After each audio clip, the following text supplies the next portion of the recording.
Nagsama-sama ang mga leader mula sa iba't ibang sektor para kilalanin ang husay, pamumuno at makabuluhang agbag ng mga ito sa komunidad sa ginanap na Annual Awards Night ng Channel & Channel Realty Marketing Development Corporation sa Alabang.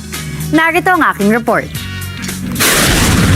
Matagumpay na ginanap ng Channel & Channel Realty Marketing and Development Corporation ang kanilang Annual Awards Night nitong Enero 23 sa isang hotel venue sa Alabang. Dito ay nagsama-sama ang mga leader mula sa sektor ng real estate, negosyo, pamahalaan, entertainment and news media at creative industries upang parangalan ang kahusayan, pamumuno at makabuluhang ambag sa pagpapaunlad ng komunidad. Isinagawa ang gabi ng parangal sa pakikipagtulungan ng Golden Icons at kinilala ang mga individual at organisasyong may mahalagang papel sa pagsulong ng kani-kanilang industriya habang aktibong nag-aambag sa nation building.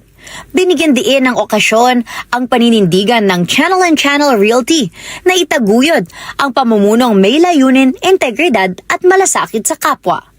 Isa sa mga tampok ng programa ang pagkilala sa mga partner, taga-suporta at change maker na naglaan ng kanilang oras, kaalaman, impluensya at yaman para sa mga proyektong nakatuon sa pag-angat ng komunidad, serbisyong panlipunan, kalusugan at wellness, edukasyon at inklusibong kaunlaran. Marami sa mga inisyatibong ito ay isinasagawa sa pamamagitan ng Corporate Social Responsibility o CSR programs ng Golden Icons.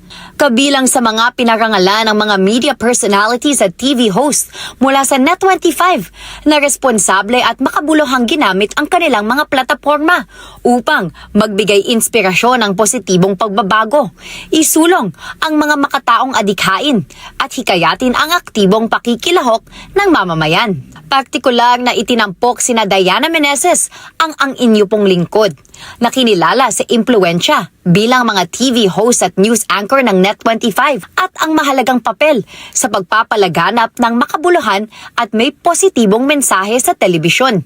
Kasama rin sa mga kinilala sinya Daniel Matsunaga, Alessandro Mulak, Laarni Lozada, Katrina Ann Johnson at iba pa. Ayon kay Ronel Ibanez, ang Presidente at Chief Executive Officer ng Channel & Channel Realty, ang Annual Awards Night ay nagsisilbing mahalagang plataporma upang patatagin ang ugnayan ng iba't ibang sektor, ipagdiwang ang tagumpay na may integridad at ipamalas ang paniniwala ng kumpanya na ang tunay at pangmatagalang tagumpay ay nakaugat sa balanseng pagsabay ng paglago ng negosyo at positibong panlipunang epekto. Golden Icons is an organization with 3 advocacies. The first one, we wanted to recognize outstanding individuals who made remarkable contributions in our society. Sa pagtatapos ng gabi, muling pinagtibay ng CNC Realty ang layunin nitong hindi lamang maging nangunguna sa real estate at development, kundi maging aktibong katuwang sa paghubog ng mga komunidad sa pamamagitan ng pamumuno, kolaborasyon at makabuluhang pagkilala.